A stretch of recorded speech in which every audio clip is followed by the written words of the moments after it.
Let's go to Sydney now. Kylea Tink's bid to save her North Sydney seat from being abolished by the Electoral Commission has found support in fellow Teal, I call them Gucci Greens, Zali Steggall, but they're now both at odds with a fellow Teal, or Gucci Green, Sophie Scamps, who would become the real loser in any proposed redistribution amendments pushed by Steggall there.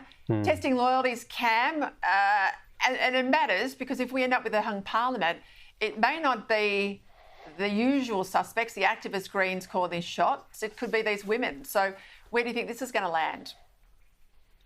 Yeah, this does matter, Peter. Look, I guess it goes to show it doesn't matter what your political stripes are. All politicians are territorial to some extent, and it doesn't matter who your mates are if your electorate's the one in the gun.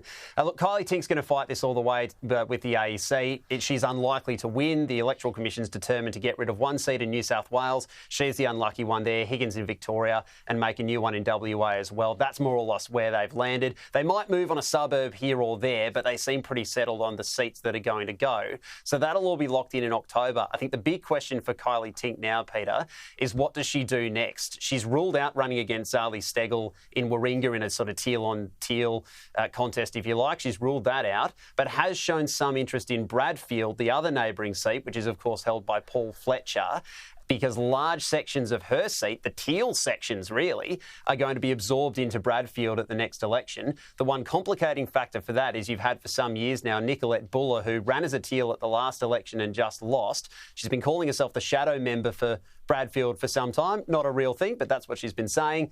Kylea Tink hasn't ruled out running in Bradfield, so whether that's a complication, we will see.